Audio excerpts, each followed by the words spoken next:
the radical, fundamental principles of freedom, rational self-interest, and individual rights. This is the Yaron Brook Show. All right, everybody. Welcome to Yaron Brook Show on this Wednesday, October 30th. I am broadcasting to you as usual, or not as usual, you know, when I'm home from the floating pile of garbage out there in the Atlantic called Puerto Rico. Kidding. I'm making fun of the comment. Yes, the garbage continues. The garbage scandal continues. Trump tries to distance himself as much as possible. But of course, Biden, who we already know is not completely there, walked right into it. To Kamala Harris's horror. And he basically said, no, Puerto Ricans are fantastic people. They're great people, wonderful. The only garbage I know are Trump supporters. So he just called Trump supporters garbage when Kamala Harris is trying to run a campaign of unity, bringing the country together.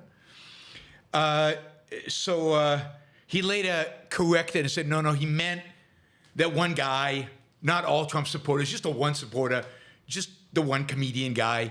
That's the guy who's garbage.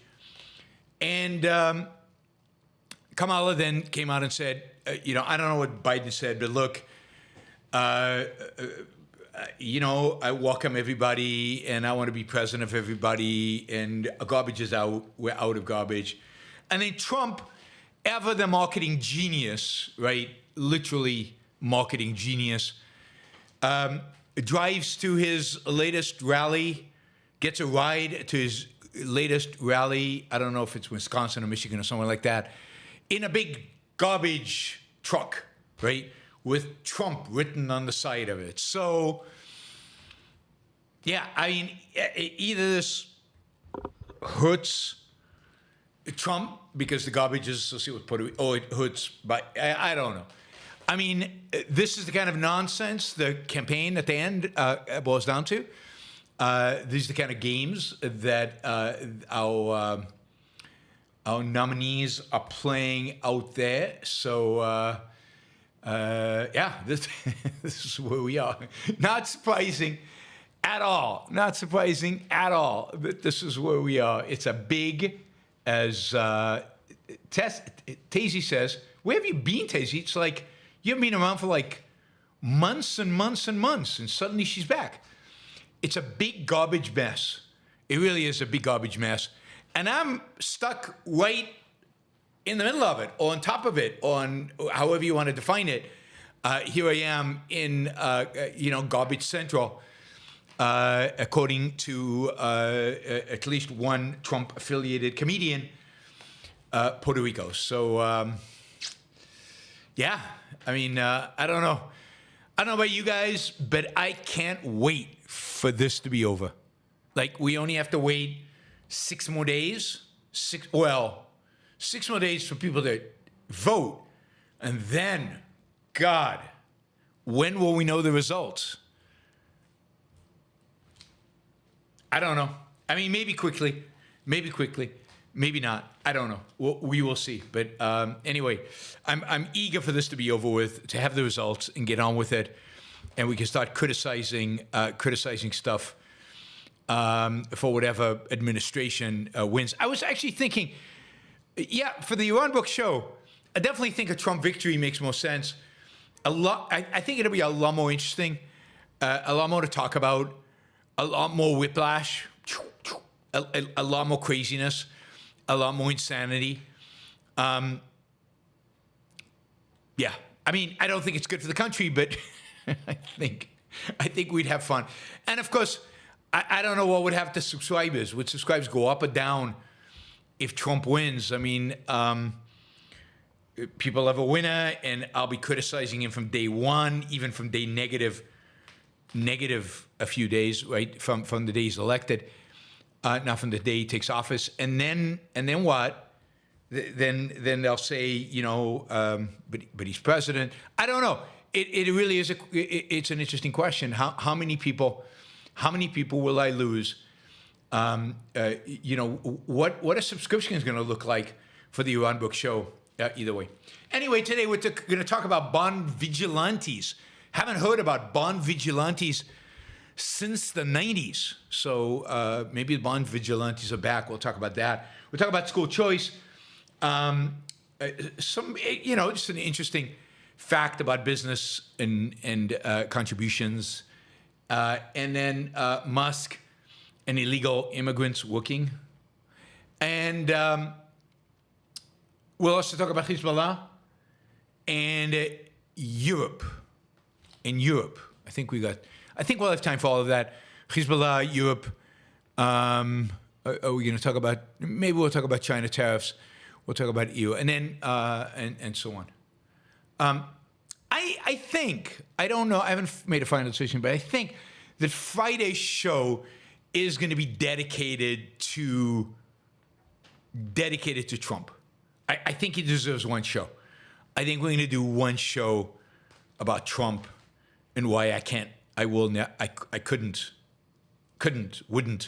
vote for him. So we'll see. I'm not sure. I'm not sure yet. But all right, where are we? That would be. Yeah, I know Friday's supposed to be positive. That's the challenge I've got, is that Friday's supposed to be positive, but it could be a very positive show about why you shouldn't vote for Trump. It would be very, you know, all the positive arguments why you shouldn't vote for Trump. Life's too good. Life's too short. Anyway, we'll see. We'll see. Let's see. What do we want? What did somebody said here?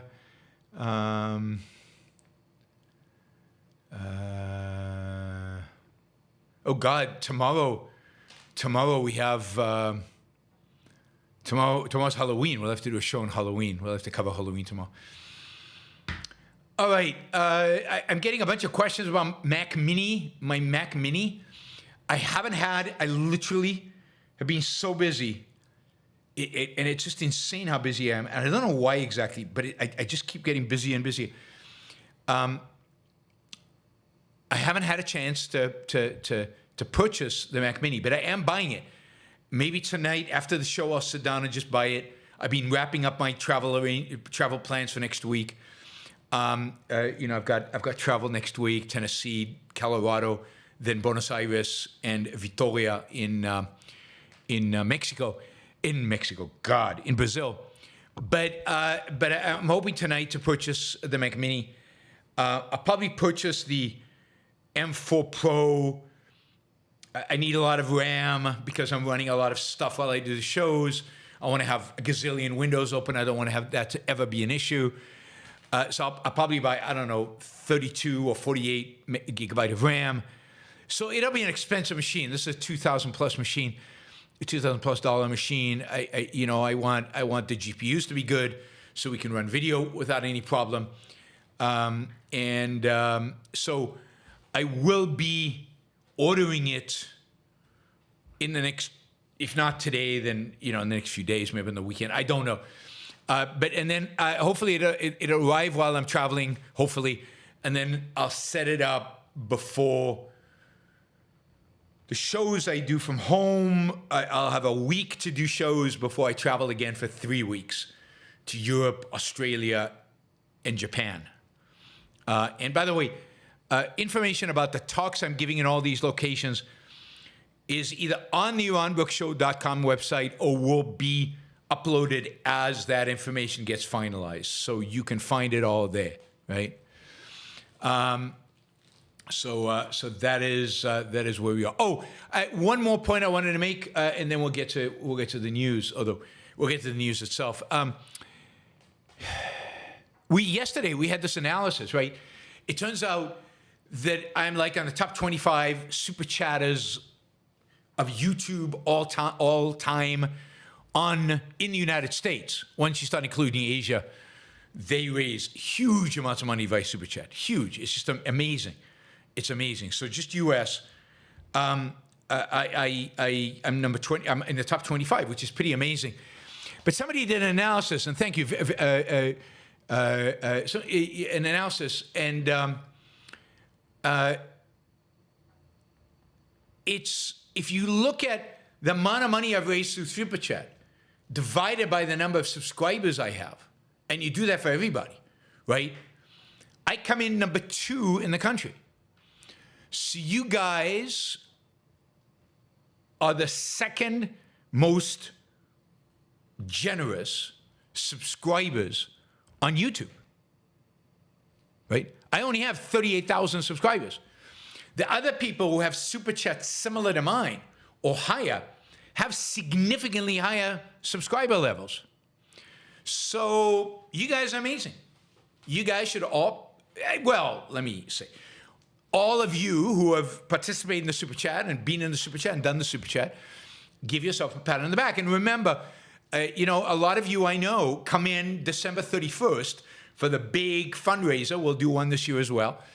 And, what did we raise? $15,000 in one night last year. So some of you just come for that night and do a lot there. But the reality is that you guys are the second most generous super chatters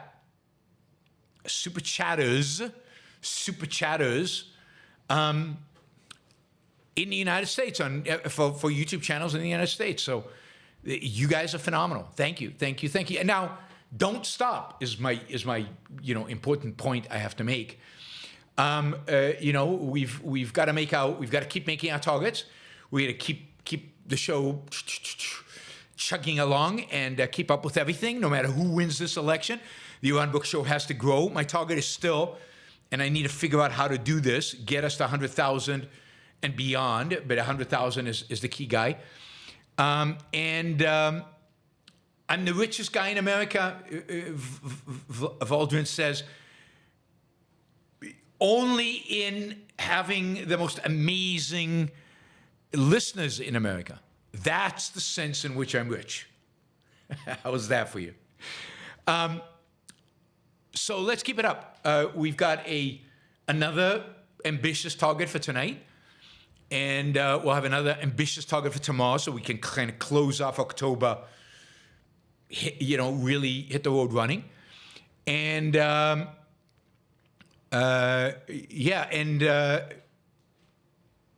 what's this? You're only out of the top 100 worldwide by a few hundred K. Yeah, a few hundred K is a lot of money. Now, the other thing I want to mention is that the numbers you see, if you search this and you see the numbers of Super Chat dollars, those are before YouTube takes its cut, and YouTube has a big cut. So don't extrapolate necessarily that to what I'm making. I wish the YouTube cut is substantial, and it would be great. I'm not that far from the number 100 worldwide, but worldwide is really skewed by those Asians. I don't know what they do. Maybe I should, I do this show in Israel in Hebrew, and we have almost no Super Chat money. Maybe I should do one in Chinese or in Korean or Japanese, and that's how I'll become rich. All right. Where are we? All right, let's jump into news. I did say, 2 shows coming up. Friday will probably be the show in which I analyze why I would not vote for Donald Trump. And Saturday is going to be a show where I talk about inflation. So David Sussin, who has been on the Super Chat quite often recently. I think he had injured himself and was stuck home and was listening live. He usually listens on the podcast later on. But he has sponsored that show. So he for $1,000 or $1,500 in his case, he sponsored a show on inflation. That'll be on Saturday. So he's got a list of questions. Everything you ever wanted to ask about inflation, we're free to ask. I will have that info. Available. Yeah, maybe my clone could be a Chinese clone, and it can do the show in Chinese. I think the tech is available for that. That would be cool. I forgot about my clone. God, I I'm supposed to do something with it, and I forgot what it was. Anyway, this is where I'm too busy for my own good. All right, bond vigilantes. So one thing Kamala Harris and Donald Trump basically agree on, and the one thing that both of them seem to be completely not concerned about, put it that way, is the level of U.S. government debt. Government debt, which sits at $35 trillion. I mean, the Trump administration, when he was president, contributed a massive amount to that debt, running massive deficits. The Biden administration then contributed even more, running, again, massive deficits. And we sit today on $35 trillion. It's not only their fault. These things started really with Bush and Obama. But I'd say Trump and Biden are the worst two culprits, maybe in history. Not only is the size of the deficit astounding, $35 trillion, as a percent of GDP, it is the highest it's ever been. It's even higher than it was at the end of World War II, when the government basically borrowed, I think legitimately, the only time it's legitimate for the government to borrow a lot of money, in order to win World War II, and then went along during the 1950s and early 60s paying that debt off, and then started to accumulate debt again in the late 60s, 70s, and certainly in the 2000s and 2010s. And they seem unconcerned about this. And both of them present plans that would suggest that 40 trillion, 50 trillion, 200 trillion, who cares? Because we're going to get to 200 if we don't do anything about Social Security and Medicare. And both have basically said, no, those are off the table. Can't reform those, can't make changes, can't save any money there. Now, Trump has said that he is going to sick Elon Musk onto, efficiency. So the government will now violate our rights with more efficiency. Call me skeptical about making government efficient and violating rights. Call me skeptical about Elon Musk, as brilliant as he is, as wonderful as he is, as great of a business as he is, having any real relevance here with regard to cutting government red tape. But not cutting red tape, gutting government, not just red tape, gutting government to the point where we can actually reduce the deficit, where we can actually go into surplus. I'm skeptical, right? Now, in the 1990s, in the early 1990s, it seemed like the government was going to go through this ever-increasing government spending, and deficits were going to climb significantly. And during the Clinton administration, he had big spending plans. They had, if you remember vaguely, maybe some of you remember Hillary Care, which was going to be a plan to socialize healthcare in the United States. And what happened in the bond market, what happened was that even though inflation was very low, and even though, the interest rates as determined by the Federal Reserve, short-term interest rates, were relatively low, the bond market started to sell U.S. bonds and started, in order to buy new debt from the government, to demand higher and higher interest rates. It became such that every time Clinton would suggest a new spending plan, bonds would collapse, yields, interest rates, long-term interest rates would go up. Prices and interest rates are always inverted, right?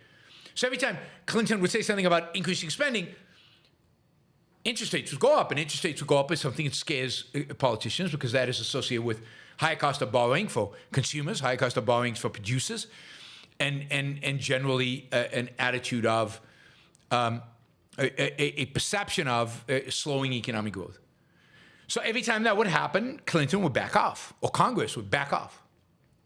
And it got to the point where James Carville, Clinton's famous political advisor, said that if he was born again, if he was reincarnated, he would like to come back as the bond market, because the bond market had more power than any politician.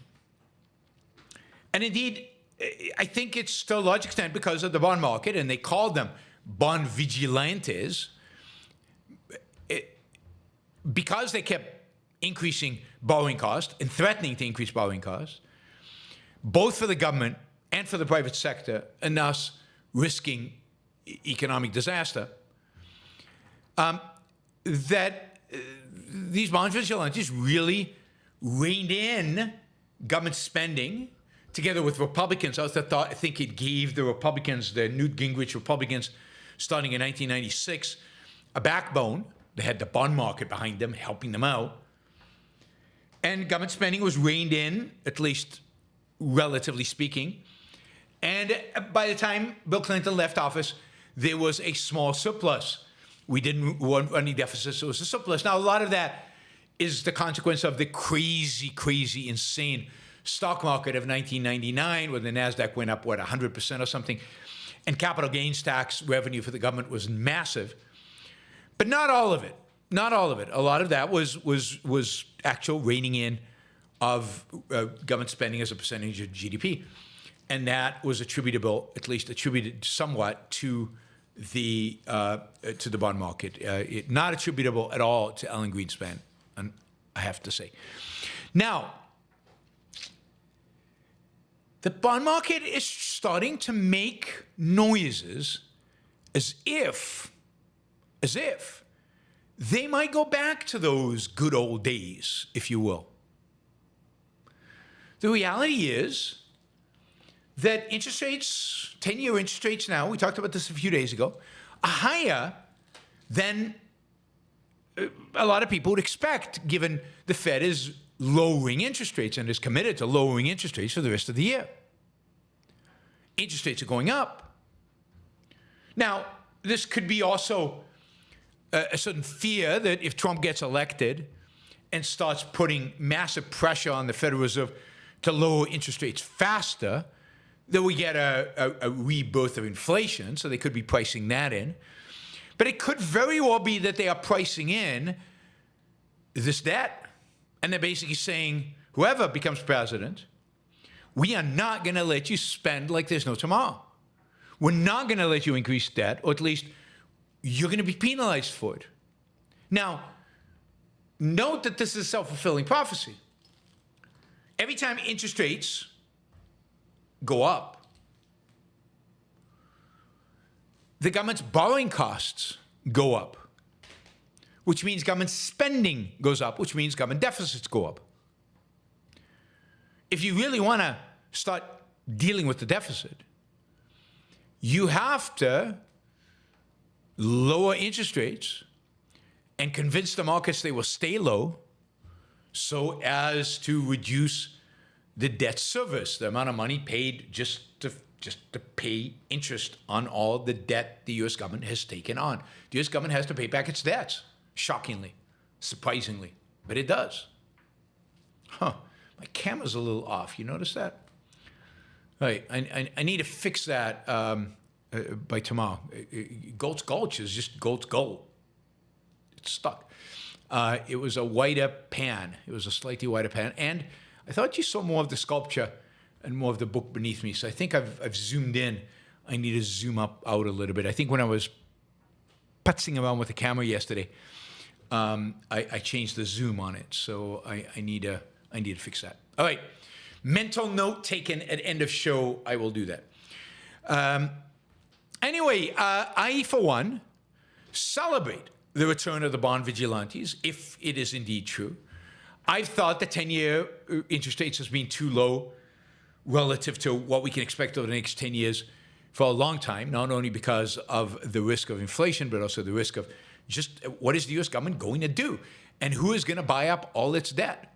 And, whoever does buy it, it should and is likely to demand higher and higher interest rates for the very simple reason that if the government cannot buy back its debt, the only alternative it has is to either default, which means there's a huge bankruptcy risk, or to inflate the debt away, which means there's inflation risk.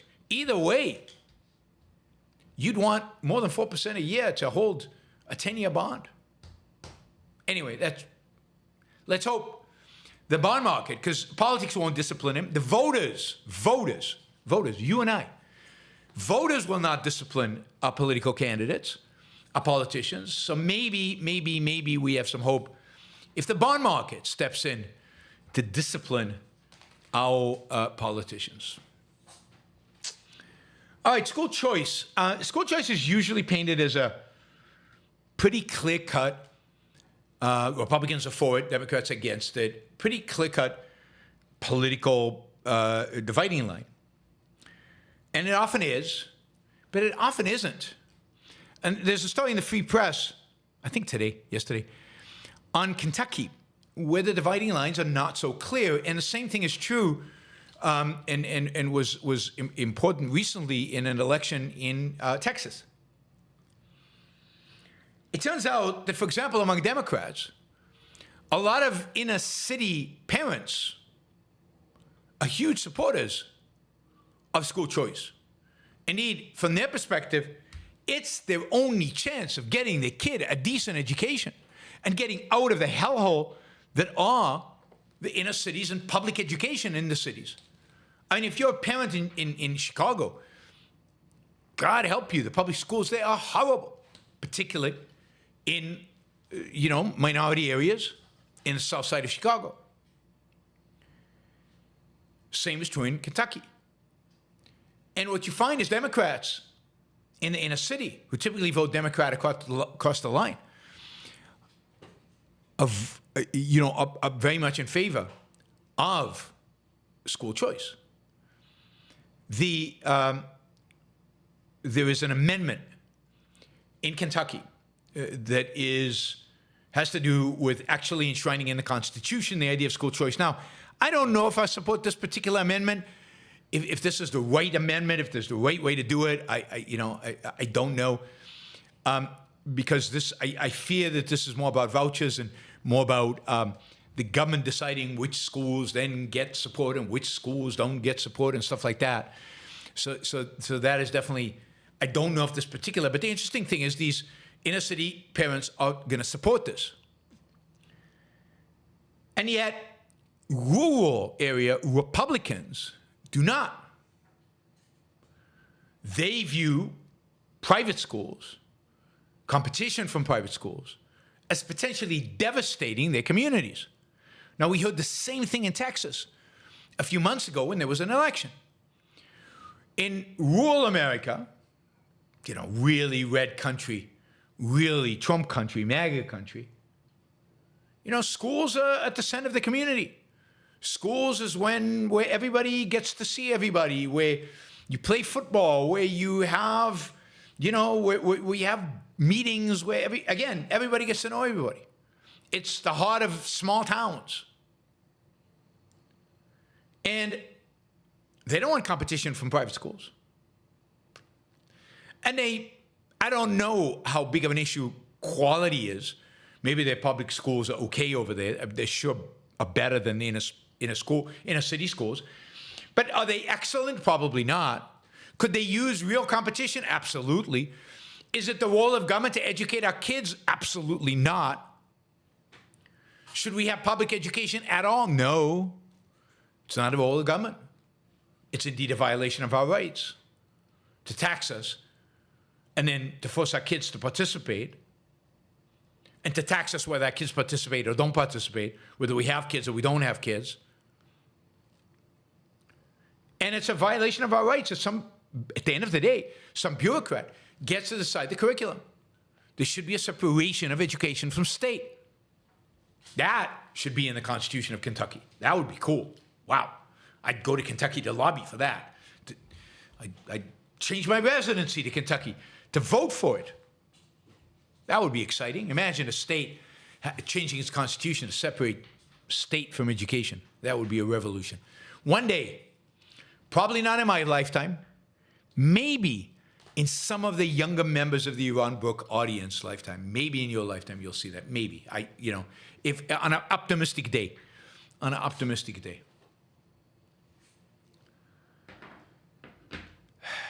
So, interestingly, these rural Republicans don't want it because they like to set up the way it is. They're conservative, after all. They want to conserve what they have.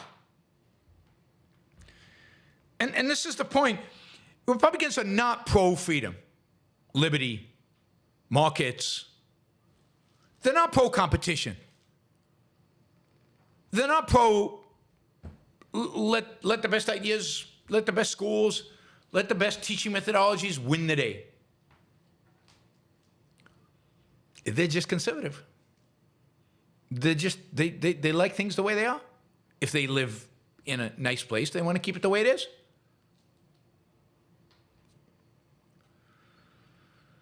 So, yeah, the school choice divide, it'll be interesting to see how Kentucky votes on that. It'll be next week. It's one of the amendments. It's an amendment to the Constitution. It'll be interesting to see who votes and where the vote comes from. But like a lot of issues, it almost never, basically boils down to Democrats on the one side, Republicans on the other side, clear-cut, unequivocal. No.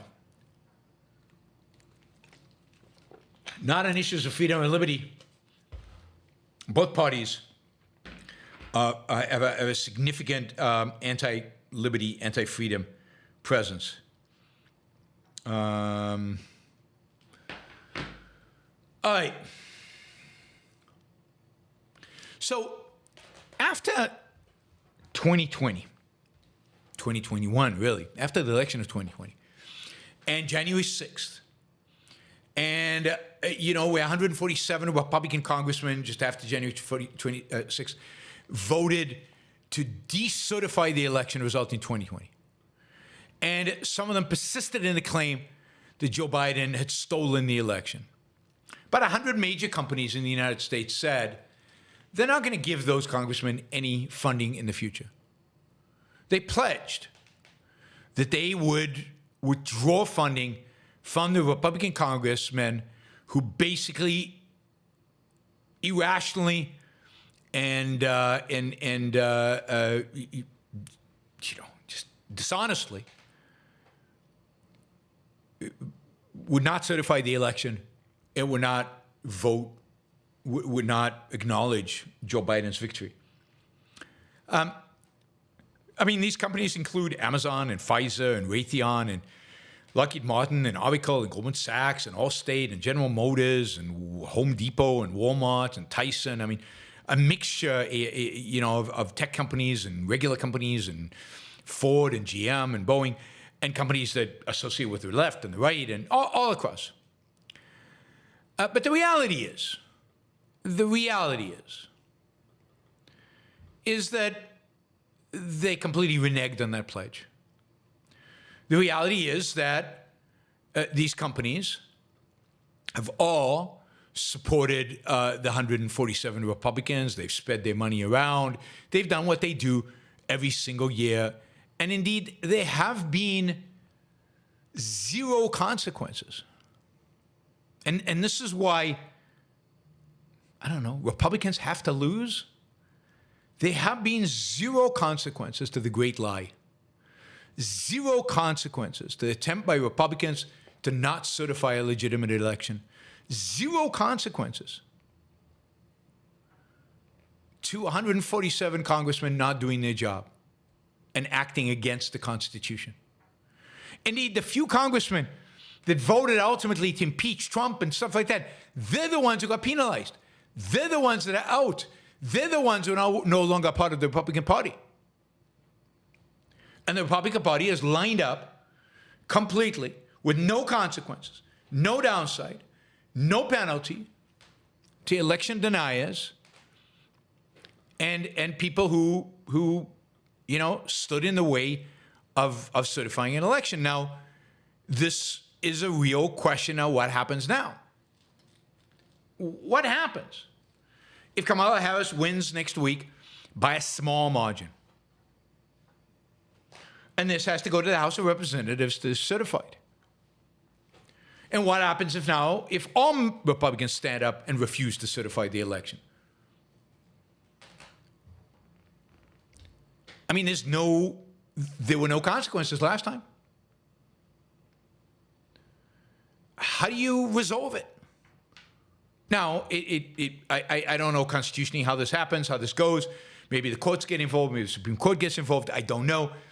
But if Kamala Harris wins next week by anything less than a landslide, we're going to have the equivalent of political civil war. Now, what actually happens in terms of violence or no violence and so on, I don't know.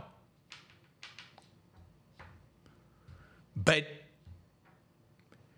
again, the consequences of the fact that Trump got away with January 6th, that Trump, a denier of the last election, is back on the ballot, that every Republican who stood by Trump has been rewarded, and every Republican that opposed Trump has been basically eliminated, is that you now have a Republican Party that might very well not accept the next election.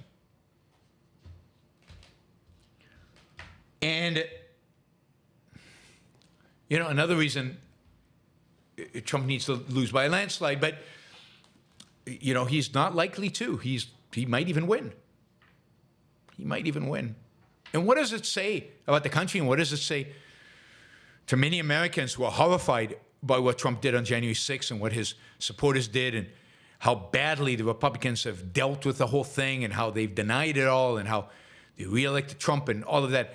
What does it say to all those Americans horrified by that? If he wins,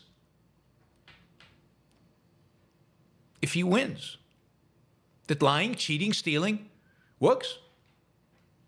It's a good strategy.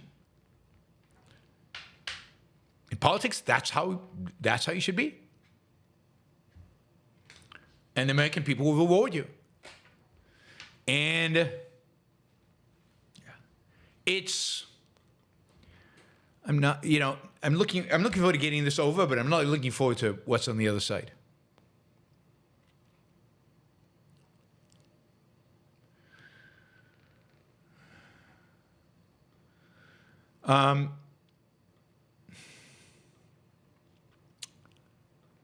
Let's see. All right. So, quick story about Elon Musk. You know, Elon Musk is one of the most vocal voices out there against illegal immigration coming to the United States and working in the United States. And he is 100% behind Donald Trump's plan to, kick all these immigrants, round them up, put them in camps, and kick them out of the country. All these illegal immigrants, even the ones working. And now a lot of people are pointing out the hypocrisy of this stand, given that Elon Musk is, or was, put it that way, at some point during his process of immigrating to the United States, Elon Musk was, you could classify as illegal, and was actually working. And if he had been caught, was eligible for deportation, should have been deported by the rule of, by the standard of the law that everybody wants to apply to illegal immigrants. And I don't care about hypocrisy. I think hypocrisy is overrated. What bothers me is this idea, and there's a really good, and I got this from Alex. Ilya Somin has a good article in the Volk Conspiracy, which is Ilya Somin is excellent generally. I mean, sometimes I disagree with him, but mostly I agree with him. And he's quoting Alex Nurache from Cato, and they make this, I think, incredibly important point. Incredibly important point. And that is that the real problem here is that we have laws that would take somebody like Elon Musk, and if he happened to be working in the United States, quote, illegally, we'd kick him out. And if we kick out the Elon Musks of the world, we don't get maybe PayPal, Tesla, SpaceX, certainly not SpaceX, certainly not Tesla, Boring Company, what's the one where connect to the brain, whatever, right?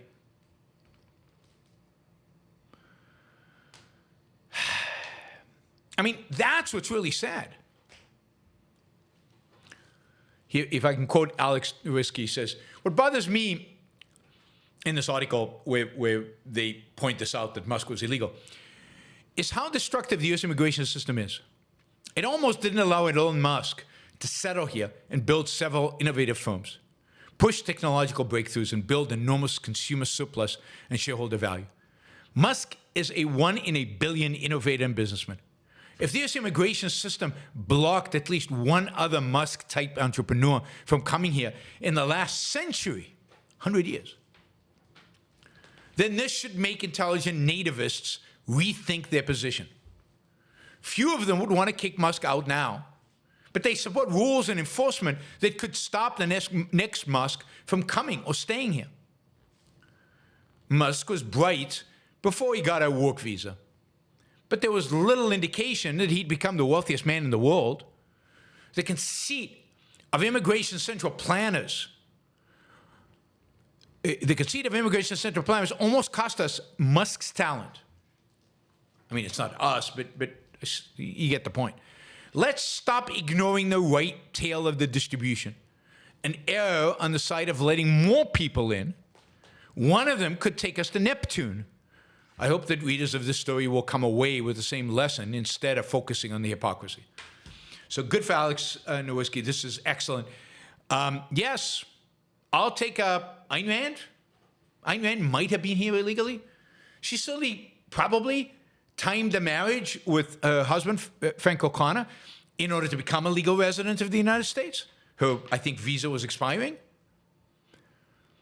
Do we really want to not allow Ayn Rand and Elon Musk into the United States? How many, bad guys are we willing to get in order to allow them in? And even that's like wrong way to think about it, right? Because, yeah, not everybody's an Elon Musk.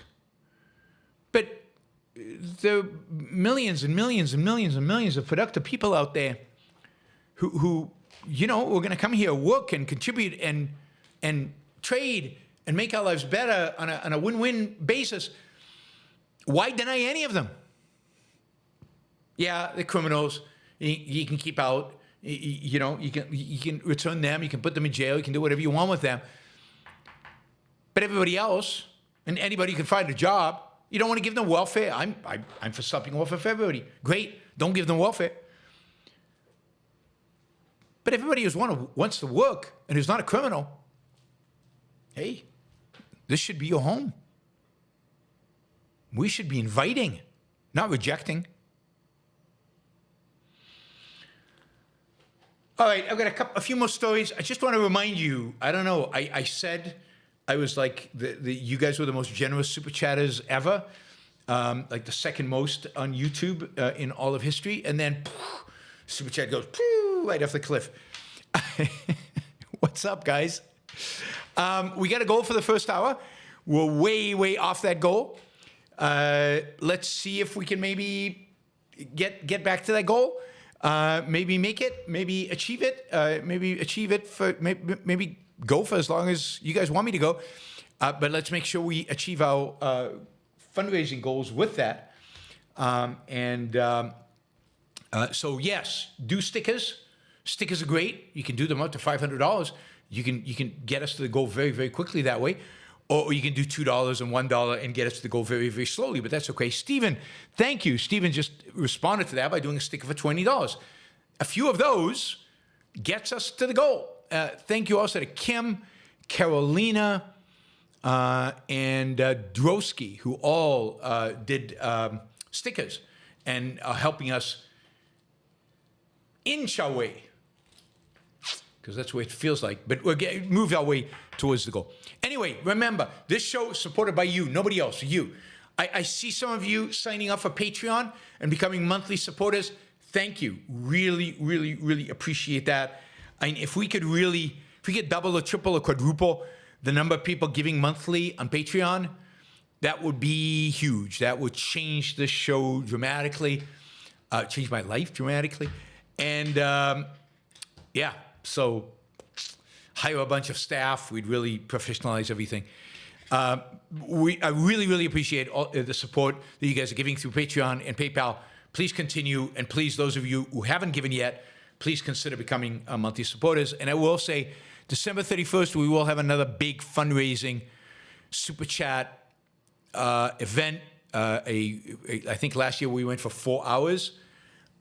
This year we'll go for at least 4 hours, and we'll try to break last year's record and do even better than last year. So, so save up for that at the same time. All right, quickly on some stuff out of Israel, and then what else do we want to do? We did that. Yeah, we'll do some stuff out of Israel. We'll do something out of, maybe we'll skip that one. And then some EU stuff, some Europe stuff, Europe vis-a-vis Russia stuff. Maybe, I don't know when to use the story. I've got a good story about how good or bad is the U.S. economy right now, which I know people don't like to hear. Daniel, thank you for the sticker. Rafael, thank you for the sticker. Tazy, thank you for the stickers. So thank you, guys, for coming through with stickers and helping us move towards the goal. All right, let's see.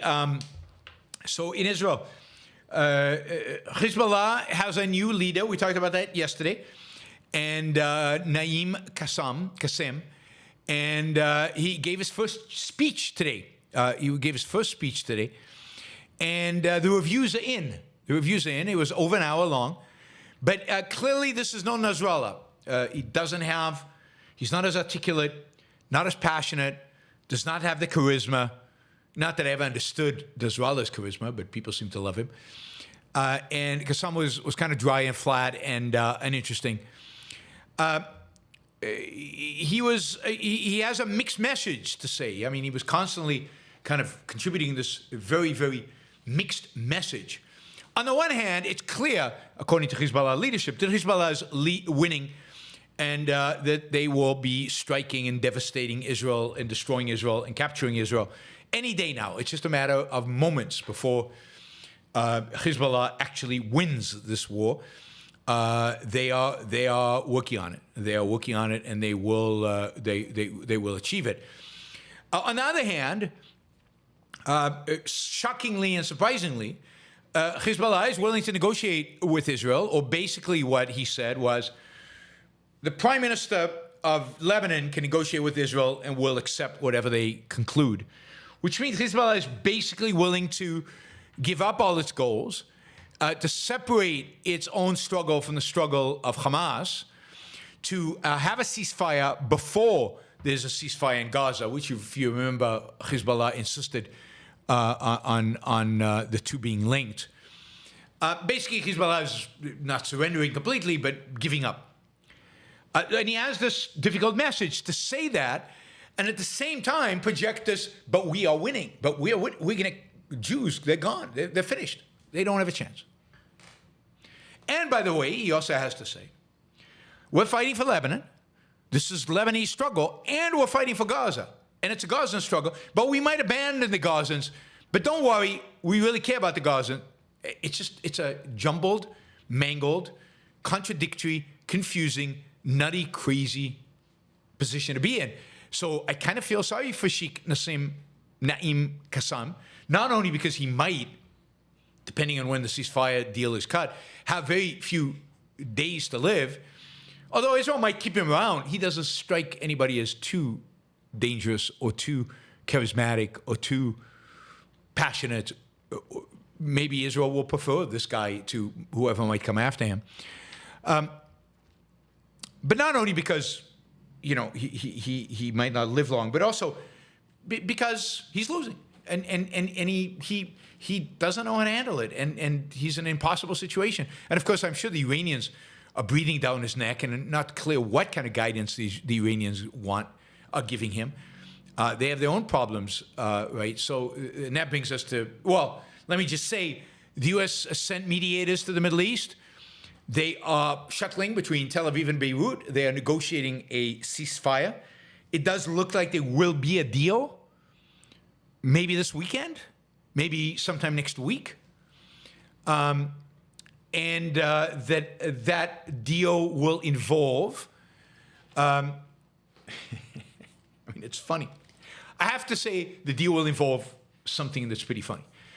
That deal will involve the Israel basically leaving Lebanon, South Lebanon, the areas that is occupied in Lebanon, and a commitment from the United Nations.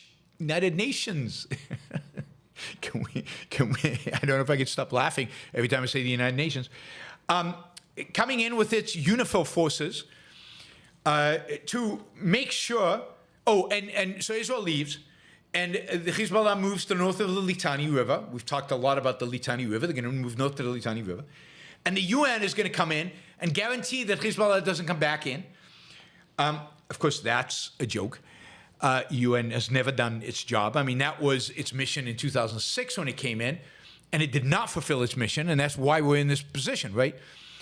But this time, I think the twist is going to be that the real responsibility for keeping Hezbollah out of southern Lebanon is going to be a force of 10,000 Lebanese army troops. So this will be the Lebanese army that are going to occupy southern Lebanon. So it's going to be interesting to see the details of this deal, what it actually looks like, you know, and based on that, you know, I'll comment further. But right now, it seems a little ridiculous, in the sense that, I mean, even if it's Lebanese troops, if Hezbollah gets the money and gets the resources back and it starts building itself up again, it will be able to bribe or threaten the Lebanese army to reposition itself in southern Lebanon. So this is not a long-term solution. Only long-term solution possible is the destruction of the Iranian regime, which will then eliminate any political, military, and economic support for Hezbollah, which will then make it possible for the Lebanese army to really take control and for the Lebanese army to basically control Lebanon and demilitarize, take the weapons away from Hezbollah. As long as Hezbollah has Iran with its money, with its weapons, I don't think it can be tamed by the Lebanese. Now, this is where Israel failed in its last bombing, of course, of Iran, and its lack of a second, third, fourth, fifth, sixth, seventh bombing. But this is where the Iranians might help out. Iranian sources have made it clear, or at least make it sounds, that Iran is going to attack Israel again. This time, a final, devastating, unequivocal blow to Israel that will defeat it forever. And they expect this blow to happen potentially before the U.S. elections. Now, if that happens, if they attack, whether it's a devastating whatever they do, if they attack, even mildly, once the election is over on Tuesday, no matter who wins, Israel needs to basically pull out all the stops. It needs to destroy the Iranian oil fields and the Iranian nuclear program. It needs to destroy the Iranian leadership and its command and control centers and its ships. Israel has submarines. Why not send them into the Persian Gulf and just knock out the entire Iranian Navy? Just destroy it. There's so many things Israel can do that just decapitate the Islamic Revolutionary Guard and the Iranian regime at the head of it. And again, supply the context, supply the background, supply the military power to facilitate a rising of the Iranian people against their leaders and a real, a real leadership change in Iran. A destruction of this regime. That is what I hope for. That is what I would like to happen. It is very unlikely, but it would be phenomenal.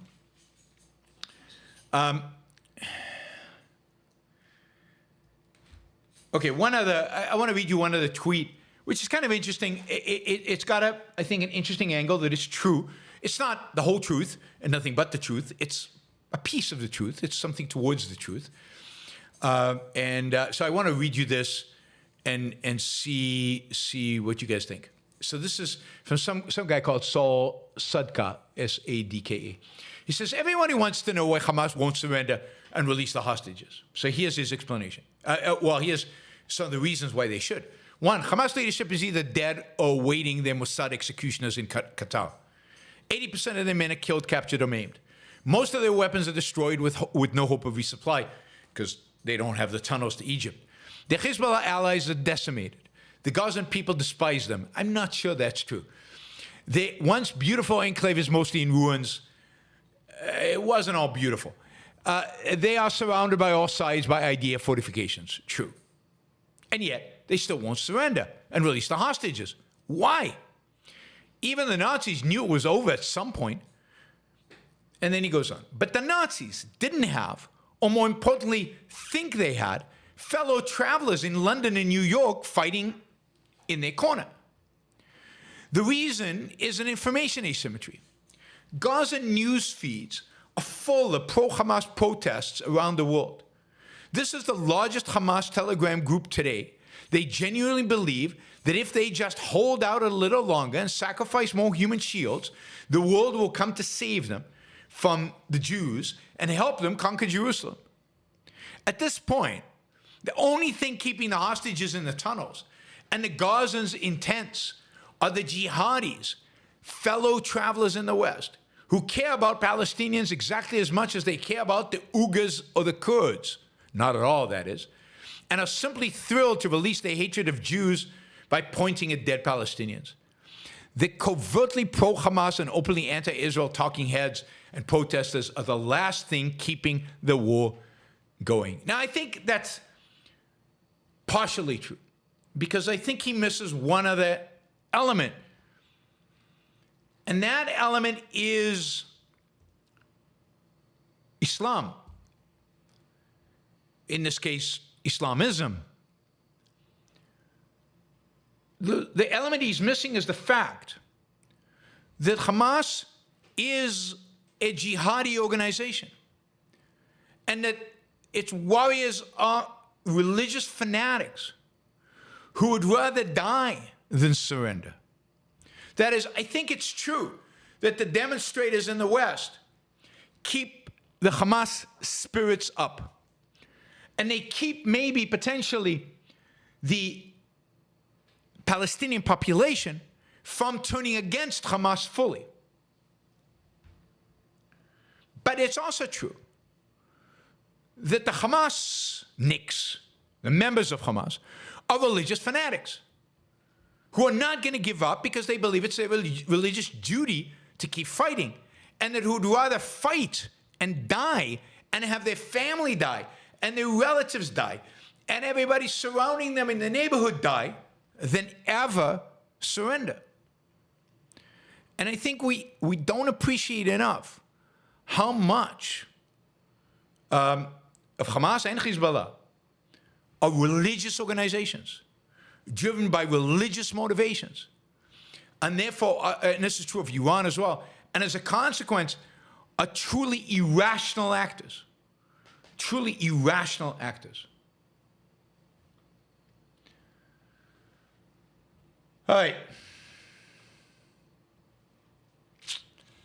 I think we'll call that the news for Wednesday, October 30th. And we'll go to the Super Chat. We still haven't met our first hour goal. So I'll just remind you that we want to do that. So there's still $80 to meet the first hour goal, maybe a little less.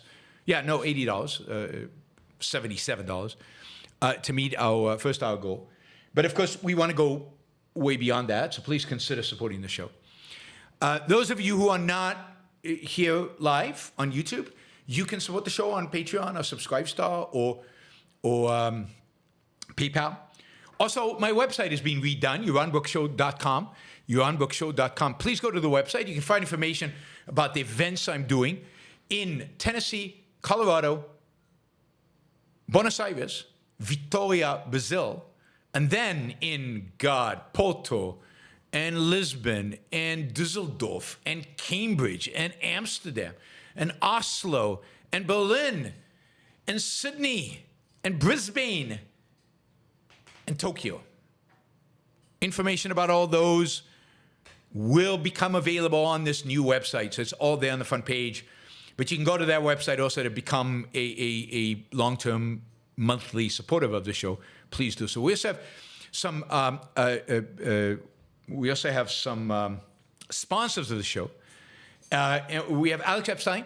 Alex Epstein, a good friend and a former employee at the Ayn Rand Institute of mine, and today just a powerhouse when it comes to anything related to fossil fuels and energy and climate change and environmentalism more broadly. And he puts out something incredibly valuable for all of us. Valuable in a sense that it improves our conversation around the dinner table with relatives and friends and people who are not so friends and whoever. You must get into arguments with people all the time around climate change and around fossil fuels. And Alex puts out these talking points. And they just give you a menu of answers to all the BS that you hear from these people. Real BS. And Alex just gives clear answers to all of that we all can use. So sign up for his Substack. Alex Epstein, one word, .substack.com. alexepstein.substack.com. And you could get, Alex Epstein. And you could get this amazing information about these issues that are so relevant to our lives and so,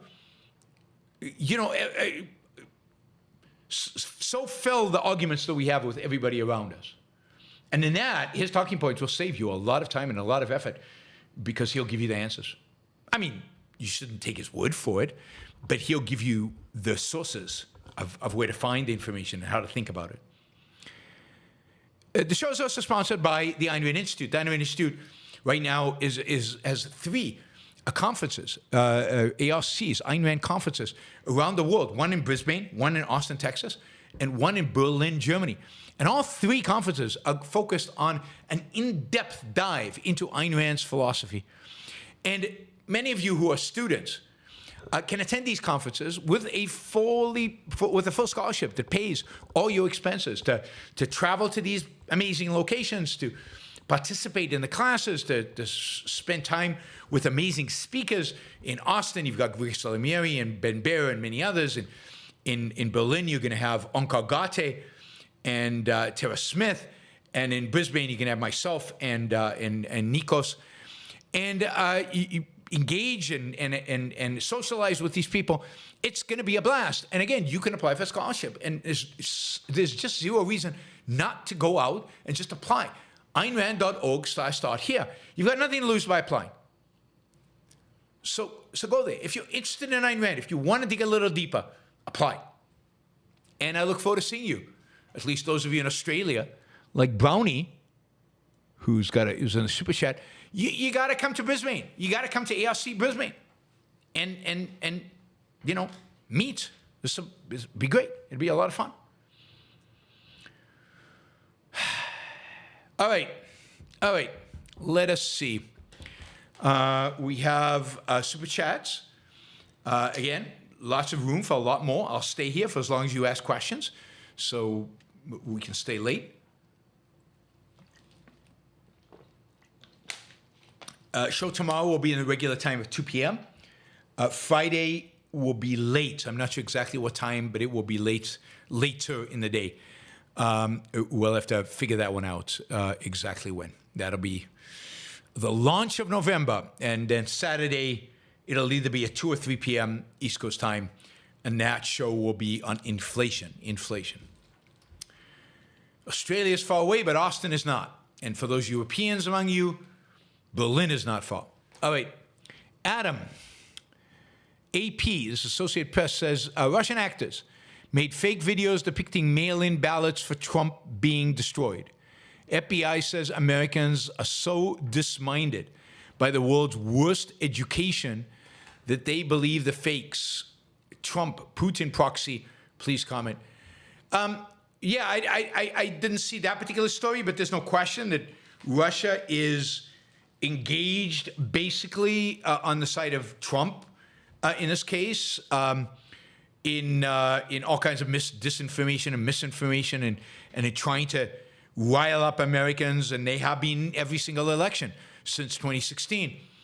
Add to that Iran is doing the same thing, probably on the side of Kamala. I don't think Iran wants to see Trump win, but I think they want to see Kamala. And China is doing all of that, but they don't care who wins. They just want us to beat each other's throats. They just want us, strangling each other, going after each other. That is their goal. So you've got here three parties, and then North Korea, of course, who are very good at disinformation, very good at creating these kind of fake videos and AI fakes. And I think a lot of it is not an issue of lack of education. A lot of it is AI fakes are really, really good. Now, it is true that Americans are turning out to be not very smart, generally, because of our educational system.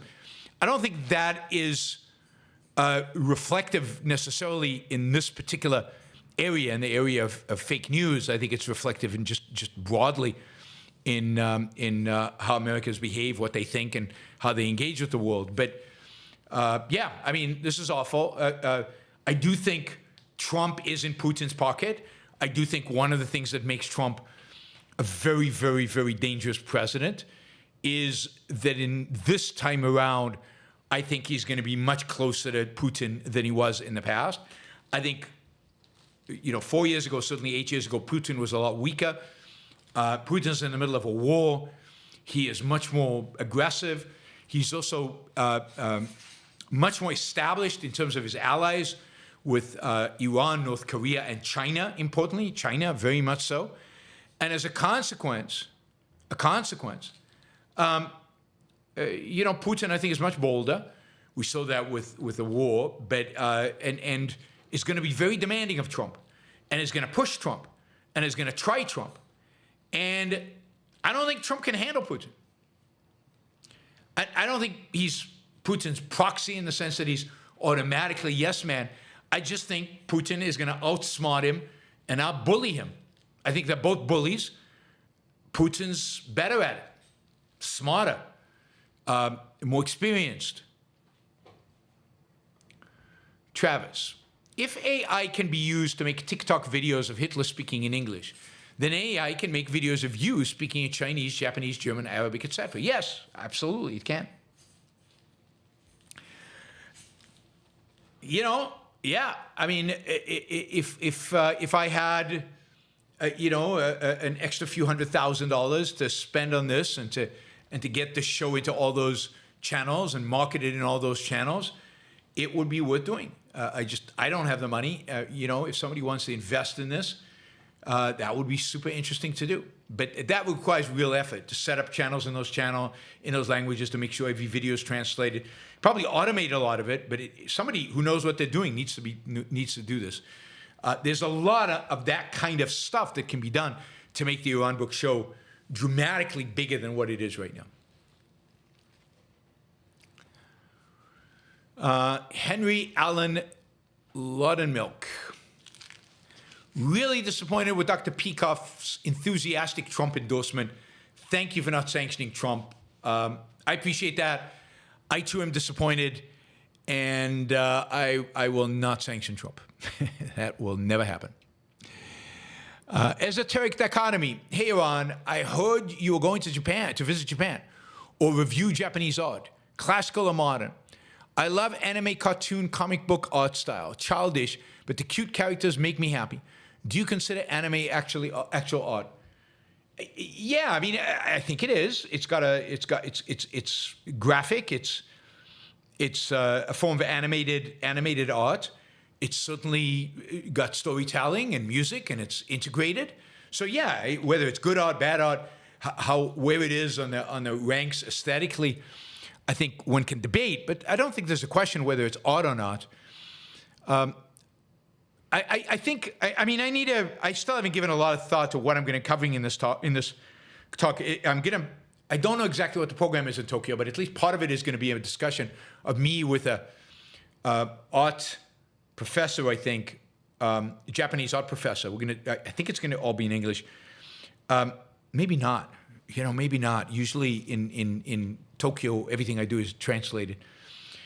We are going to go to a modern Japanese art museum, kind of experiential museum that day. I'm curious. I'm interested. I want to go see what it is. I think there's going to be, I'm going to have to make a clear distinction between art and aesthetics. I don't think that distinction is that obvious, and it's not clear in Japan. So, for example, I really, really like Japanese aesthetics. I'm okay with Japanese art, except movies. I love Japanese movies. There's some Japanese movies I really adore. So I think it's going to be an interesting conversation. And I'm not an expert. And I'm not an expert really on aesthetics. I can do a decent job, I think, representing Ayn Rand's views on aesthetics, but applying them then to Japanese art is going to be weird.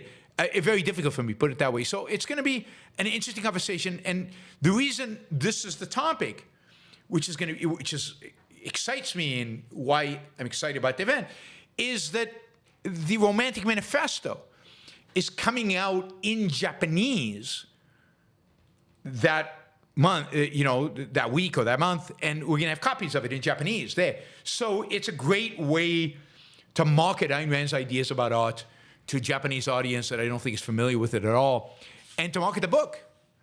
And, I'm a big believer, I'm a big believer that the objectivist movement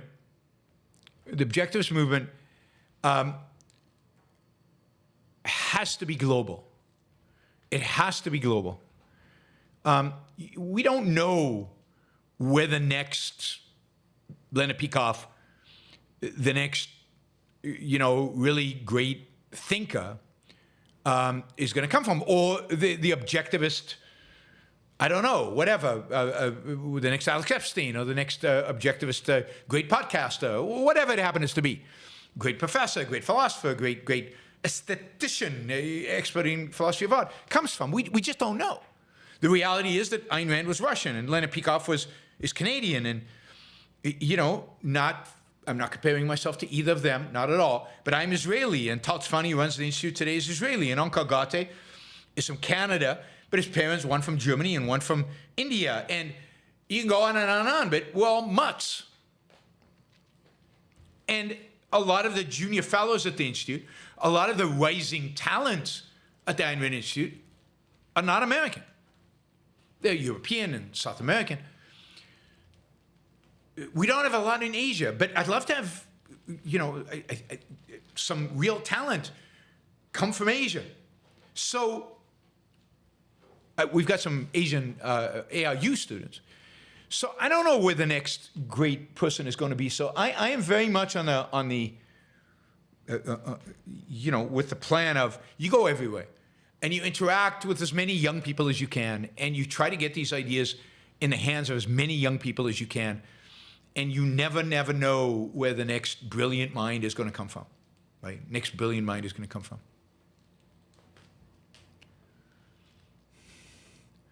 John, are you familiar with Allan Lichtman's and his 13 keys to the White House? He has predicted the last 10 presidents, and his model has applied to elections since 1860. He now predicts a Harris victory. Is it worth betting on it? Oh, I don't know. I'm skeptical of prediction models. There's so many prediction models out there. You could just be lucky and predict every last one, the last whatever number. I think he missed one. If I remember right, he missed one. But I don't know. I mean, I wouldn't bet the house on it. You want to bet a little bit of money on it for fun, sure. But no, I'm not going to use any model to make my bets. Right now, betting on Harris, you'd get a nice return because Trump is such a favorite in the betting markets. He's like, I think it's 67% favorite. So you'd get a better return betting on, if she wins, betting on Harris than you would betting on Trump if he wins. So, but I don't know how good the model really is and how much it's luck. I mean, you could flip a coin 12 times and get 12 times heads. And then you say, I've got a model. I've got the flip just right. It's my finger. I know how to flip heads. And it's meaningless, right? Chris, looking back at the U.S. presidential elections of the 21st century, 2000, 2004, 2008, 2012, 2016, 2020, how many of those elections would the U.S. have been better off if the losing candidate had won? God.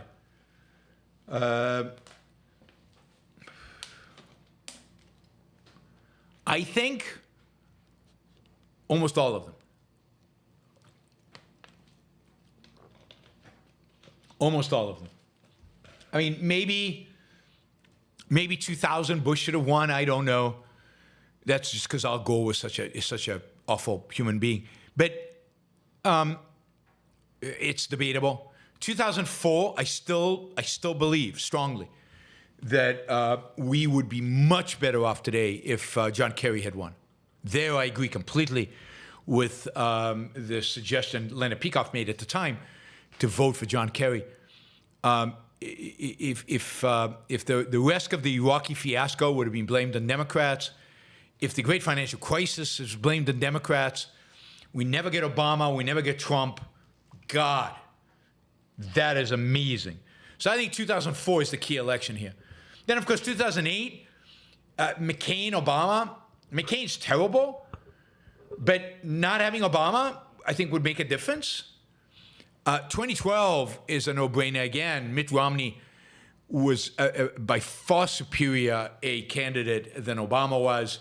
If he wins in 2012, you don't get Trump in 2016.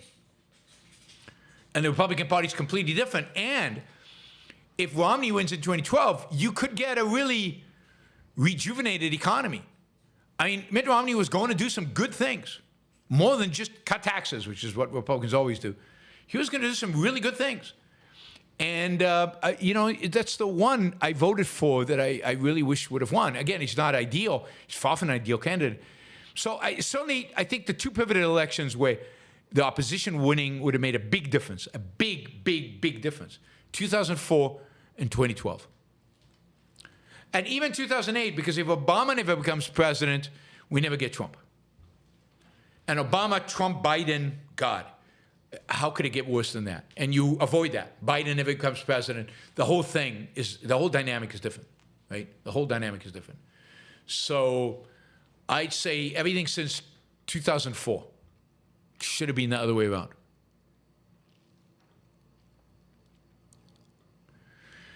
Mikael is, so much talk about voter ID. Seems like a crazy thing to be against. You need an ID for everything these days. Is there a rational reason to be against voter ID? I don't think so. I really do think you need some kind of identification. I don't particularly like government IDs and the official nature of government IDs. And I don't like the fact that you need an ID everywhere you go and for everything that you do. But that's the reality, and we all have government IDs. I mean, a driver's license is pretty ubiquitous in this country. A social security card, there are other things you could cross-section. So I don't have any problem with voter IDs. I actually think it's a good idea. I think it's ridiculous that you can go and you don't have to identify yourself, and you basically, oh, there's my name on the list, and just that's it. So I'm not against voter ID, although I have to admit that I'm skeptical of government IDs. I'm wary of government IDs. I'm wary of a national there's a plan out there of to establish a federal national ID, and voter IDs might be a step in that direction. But at least at this point, I think just using driver's license is pretty simple. If you don't have a driver's license, other means, a credit card and something that links you to that so they can identify it's you, it's not some random person. There should be a way to do that. You've got two-factor authentication on a lot of websites these days, but you can go vote without being verified. That's bizarre. You got to have some form of verification.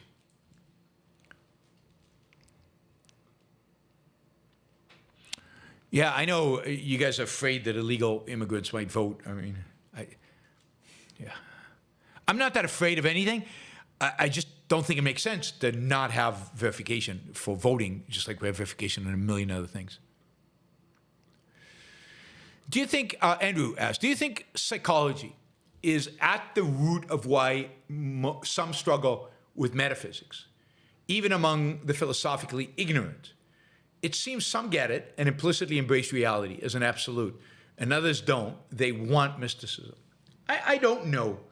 You know, psychologists will tell you at the core of it is psychology. Philosophers will tell you, well, the psychology is really dictated by the philosophy, by the ideas. I don't know. I mean, think about it. If you grow up in a religious household and you grow up with the metaphysical knowledge that is taught to you that there is a God that, you know, you might reject it at some point, you might not. But that's not psychological. That's, you're learned. That's kind of learned.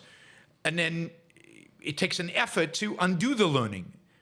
And whether you engage in that effort or not, is that psychology or is that just a choice? I think Jean was very good the other day when she said, you know, free will boils down to basically the choice to focus on this, not that, to be selective in your focus.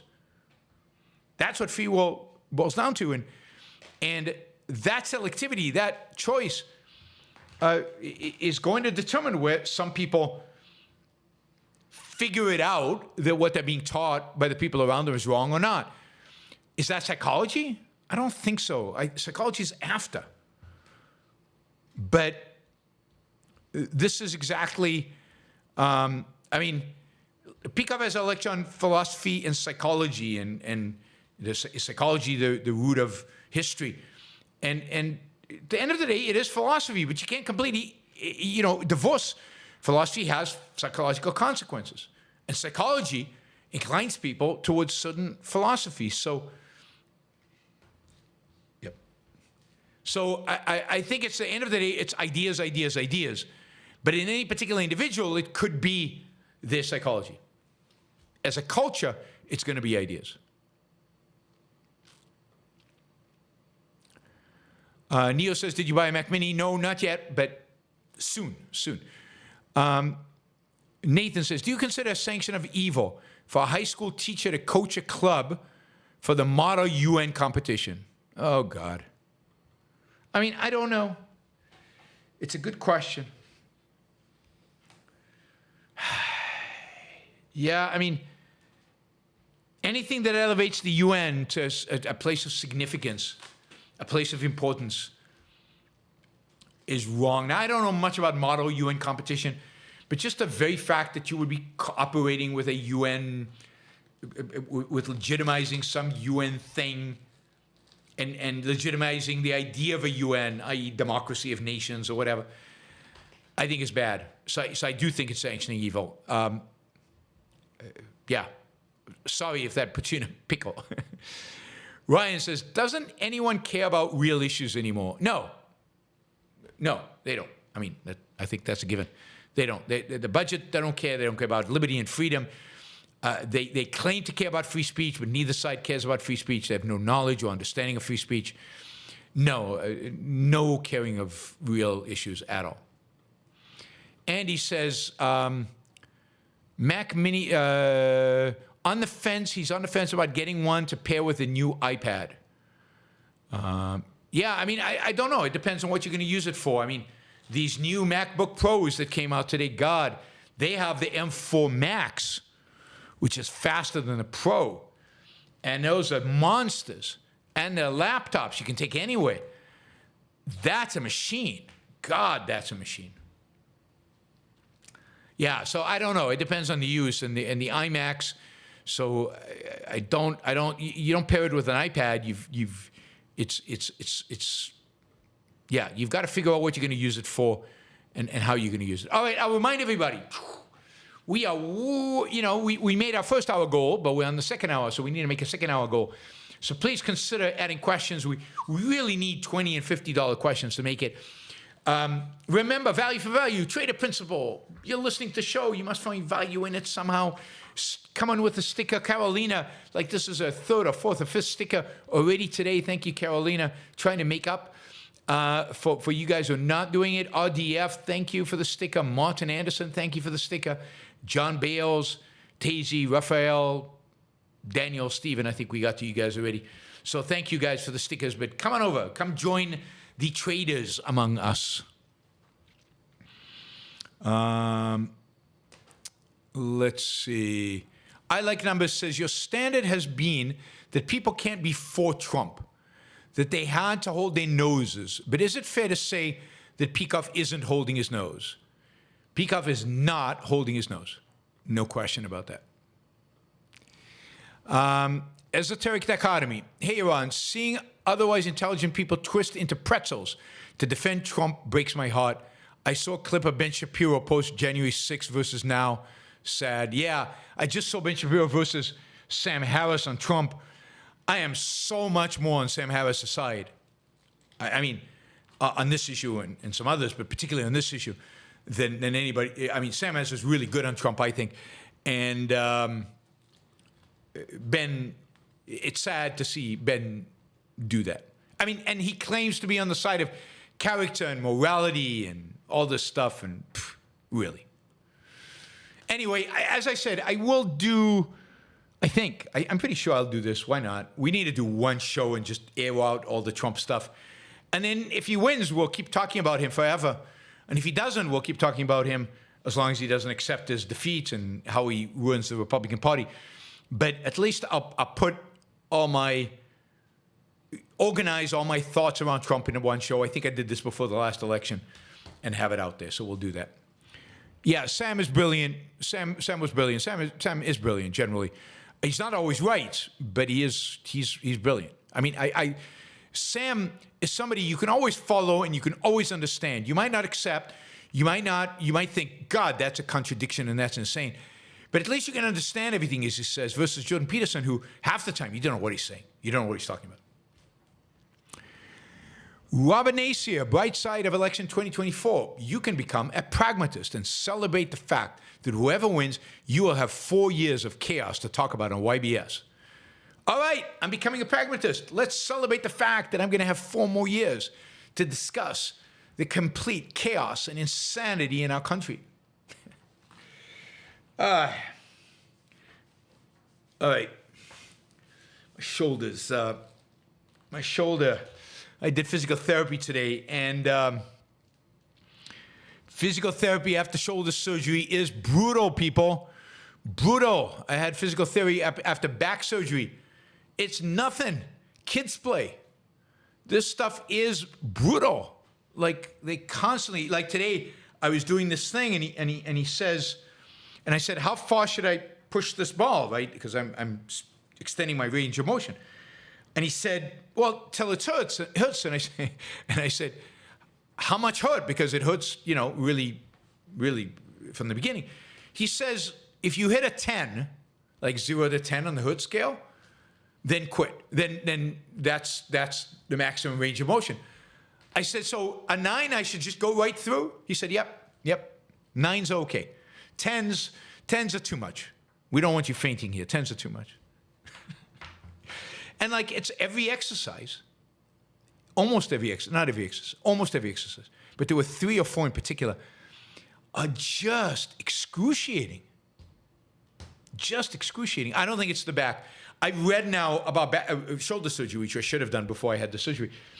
And they say it's like, of all the surgeries you can have, it's the most painful to recover from. This is a complex joint. It's a really, really complex joint. There's a lot going on. Anyway, I can do the pain while I'm doing the physical therapy. It's the lingering pain afterwards that I don't like.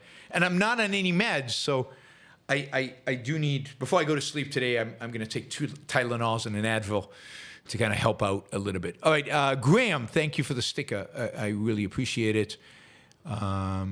Chipping away slowly. Let's see, Brownie, in the scenario you mentioned of an uprising in Iran where the current Iranian regime is overthrown, who would be the police in that interim state? Oh, I don't know. I mean, there's probably a decent civilian police force, not the morality police, but just a straight police force in Iran that would stay in place. I don't think they would be the people who would be overthrown. They would just be, different laws. Now, it could be that they would have to be ultimately replaced completely, but at least on an interim basis, I'm sure a lot of them would stay. All right. Kim says, is working as a finance operations manager at a public university a moral job or not? Yeah, of course it's moral.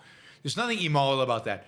Ayn Rand defined an immoral job basically as a job that would not exist in a free market. Chairman of the Federal Reserve, for example. Public universities wouldn't exist, but universities would, and they would need finance operators. I mean, you could ask the question, is it moral to be a professor at a public university? Like Greg Salamieri or Tara Smith or many other objectivists. And the answer is yes, it is. Those are the universities that exist. You do productive work and they pay you for it. Florida Nick, are there any stand-up comedians within the last 40 years that you think are funny? What kind of comedy do you find amusing? I mean, I don't know. I don't know their names. I mean, certainly, what's his name? The classic is I think it's within 40 years, but Carlin, what's his name? Something Carlin. He's hysterical. I think he's super funny. Even when he does political jokes that I don't agree with, I think he's funny. He was really, really funny. Carlin, what's his first name? But I don't know. I don't know their names. I've seen Seinfeld. I wasn't there. I saw him in Vegas once. George Carlin. Thank you, Shazbad. George Carlin.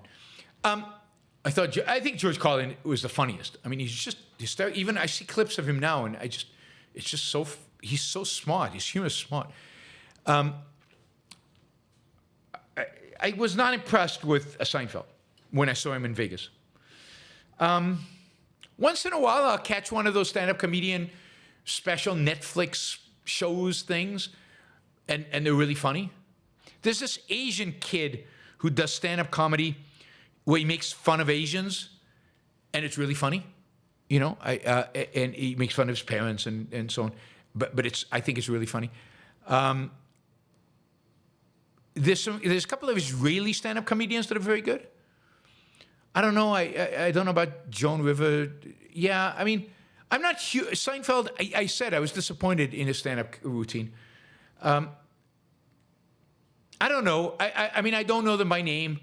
I don't seek out stand-up comedians. I accidentally bump into them on, I don't know, a YouTube feed or on TV or Netflix. I see something, oh, there's a comedy special, I'll watch it. I watched one by this woman, Asian woman, I think she was. And 10 minutes into it, it was like, this is stupid. This isn't funny. And she's a big hit. And I just shut it down. I don't like Louis C.K. He's too self-depreciating, I like what's his name from The Office, who makes fun of the Oscars and makes fun of those guys. That's funny. Trump isn't funny. But they're all good. I think they're all good stand-up comedians. I think it's a really tough thing to be a stand-up comedian. Gervais can be funny. I'm trying to think if there's anybody in particular, but yeah, I like a lot of Jimmy O. Yang. I think that's who he is. The guy who was on Silicon Valley. Yes, he was on Silicon Valley. Silicon Valley was a funny show. I like Silicon Valley. The only American comedy I've really liked in a long time. Yeah.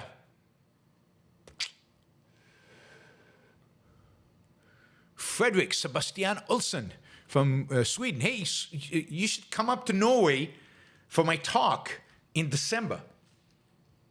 Norway, Sweden, it's like driving distance. It's nothing. It's like the distance from Houston to Dallas. You drive that on your daily commute. On the question of alternate election scenarios, you say it comes down to 04 and 12. But what if Bush is not the POTUS when 9/11 happens? What do you think changes? Not much. Maybe we get a better outcome. I mean, Gore still goes after bin Laden. There's no question. But he doesn't invade Iraq. So maybe that's a much better outcome.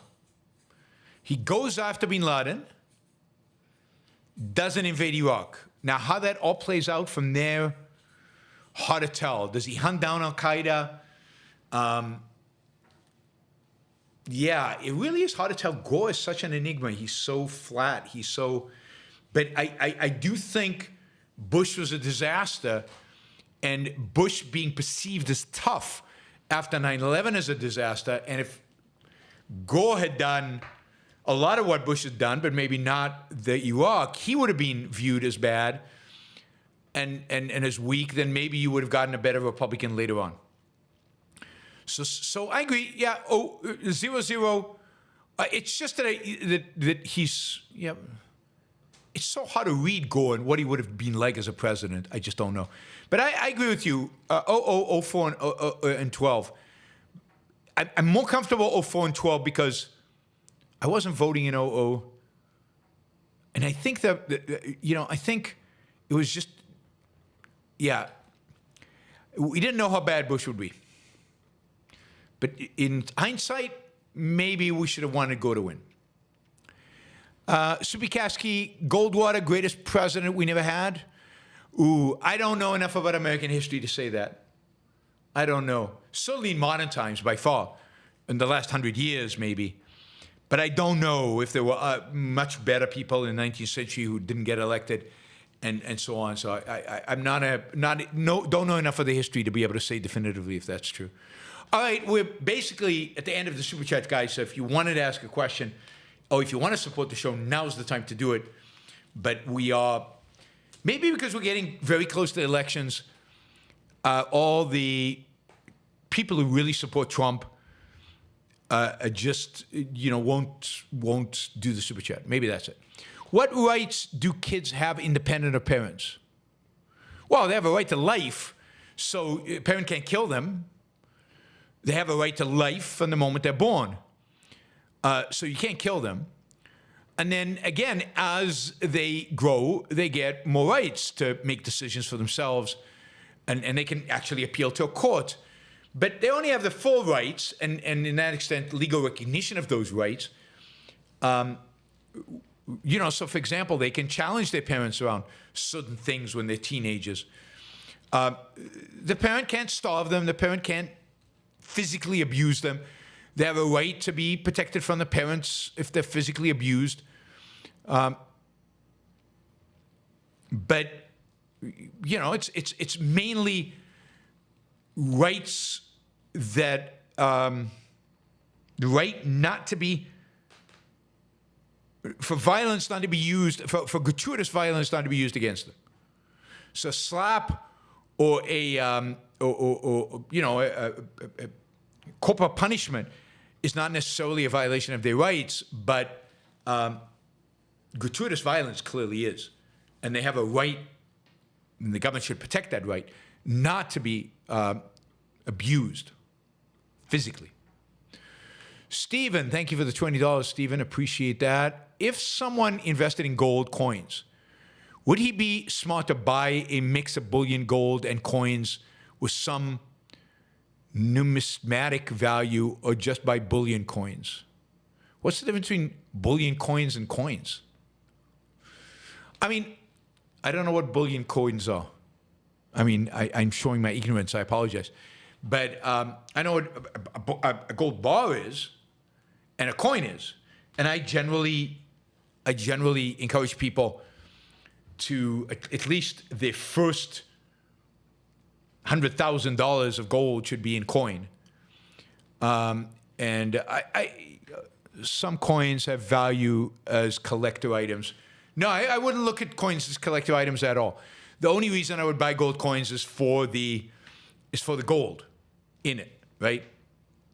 So I would buy gold coins made of gold, high quality gold, and with a price by the weight. And because you want small denominations, because one of the things that gold gives you is a hedge against the world ending. And if the world ends, you want to be able to use gold to trade with people. And to do that, you want to be able to use, you need low denominations. You're not going to go with a bar to go buy food. You want to be able to go with coins to buy food, or if you want to buy ammunition. So the two things you need if you believe the world, the potential is to end, is lots of gold coins and guns and ammunition.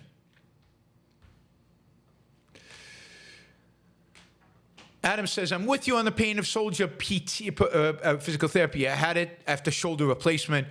Only a pinching sciatic nerve was worse. I had to use painkillers. Yeah, pinch sciatic nerve. I've, of course, had that because I've had 3 back surgeries, guys. 3 back surgeries. 2 very big ones. 1 smaller one, but 2 big back surgeries. One of them just ripped out the back. So I know what back pain is like. I know what sciatica is like. Yeah, that can be bad. And indeed, the worst pain I ever had, the worst pain I ever had, was after my second back surgery, where they fused L4 and L5. There was something wrong back there in the way the screws were placed or something, and he had to go back in, right? I had 2 surgeries within 2 days, and the day before, so the first surgery, and then we were monitoring, and then I was clearly in unbelievable pain, and they did another MRI, and they decided to go back in to clean it up some more. And it was a complete mess, because of the previous surgery that I'd had 20 years earlier or 30 years earlier. There was a lot of scar tissue in there. And something was off, and I was constantly on morphine, and the pain was excruciating. And that was the worst pain I've ever had. Nothing comes even close to the pain I had there. And once he fixed that, it went away. I still had regular post-surgery pain, but that pain went away, and he managed to, my surgeon fixed it. I have a great back surgeon.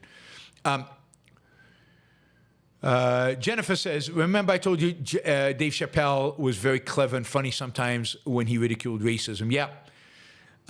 Yes, but I think I've seen some Dave Chappelle, and I like it. I just don't, I'm not enamored with stand-up.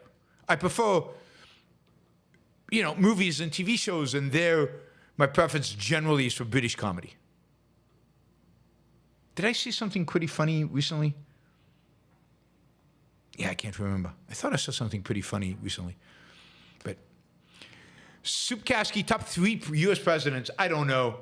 I'm not an expert on U.S. history, but you got to put George Washington there as one of the great presidents. And I think you've got to put Cleveland there in the 1890s, 1880s, 1890s. And then maybe Lincoln for having the courage to fight and win the Civil War. I wouldn't put Coolidge up there. Coolidge was good, but he wasn't that good. He also is responsible for the 1924 immigration bill law. I would definitely put Cleveland ahead of Coolidge. Cleveland would be the best in the 20th century, but you've got 3 in the 19th century who are better: Washington, Lincoln, and Cleveland.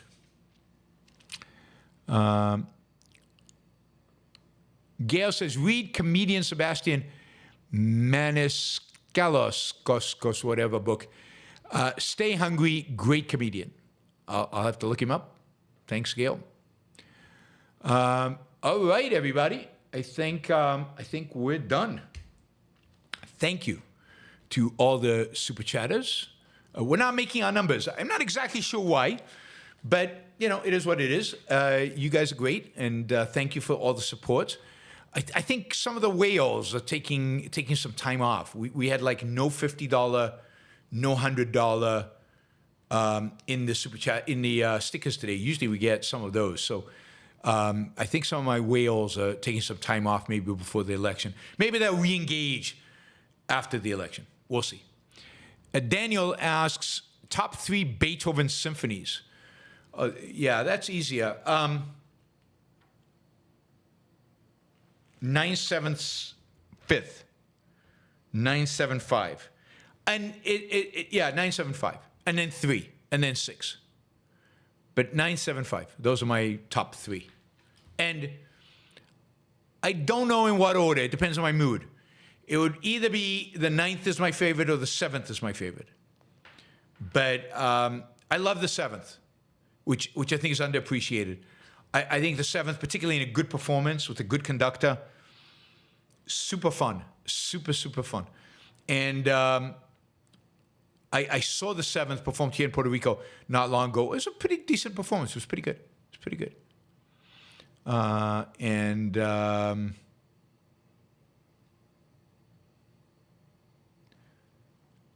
Yep. All right. 10% seems like a huge amount. What's 10%?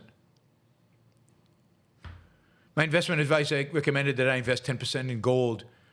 I mean, I would say usually, yeah. I don't think that's too bad.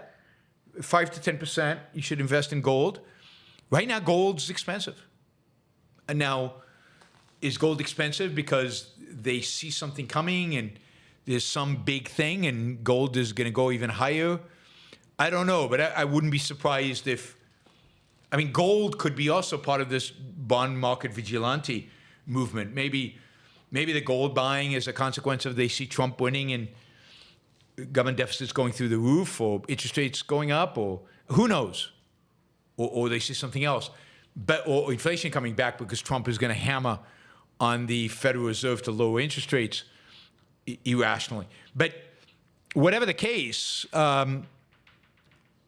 gold seems very expensive right now, unless inflation is really coming, unless they see something we don't.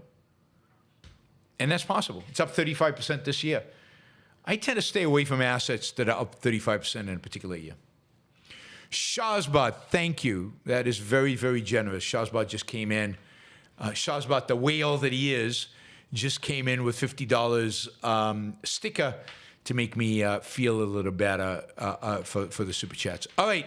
Thank you, Shazbot. On that note, we'll call it a night. I will see you guys tomorrow, probably at our regular time at 2 p.m.